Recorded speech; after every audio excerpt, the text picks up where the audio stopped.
in this totality, a world has to be created of people, by the people, who have no fear.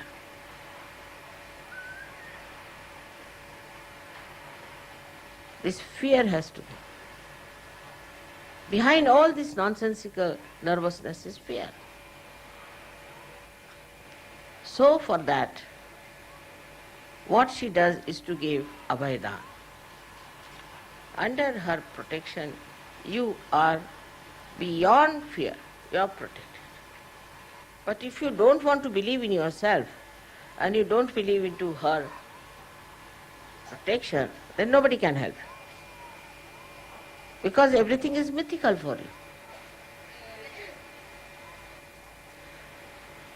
In every venture that we take up, we should not have any fear, because God is with you, is a fact, is the truth. You just try.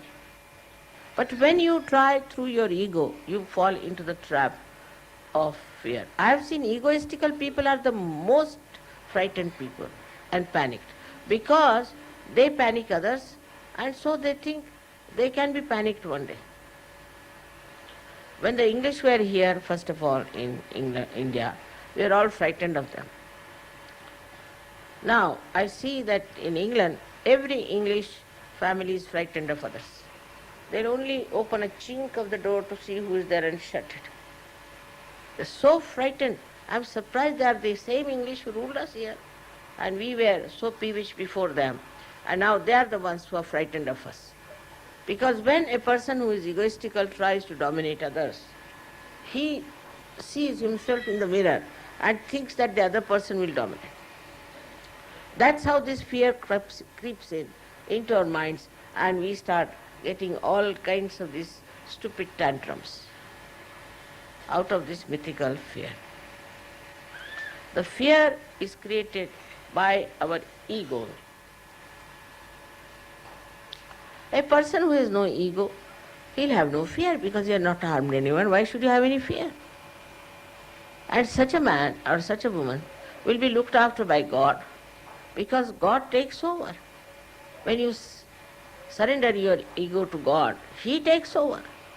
But those who have ego, He says, all right, go ahead. Use your ego, try to protect yourself, cut your throat. That's what it is.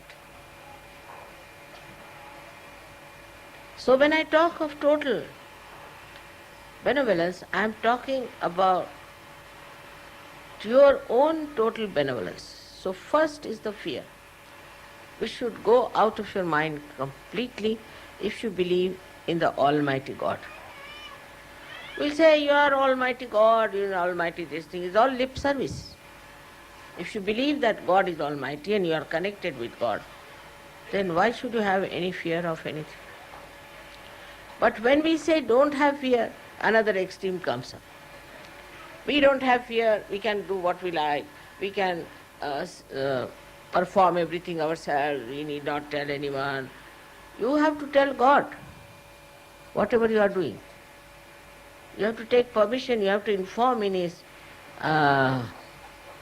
darbar, in His court, that, sir, we are thinking of doing such and such.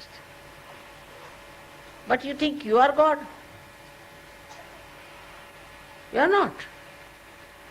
And that's why the another part of non-fear is this kind of an arbitrary behavior, which is very dangerous for Sahaja Yoga, for yourself, or for everybody else.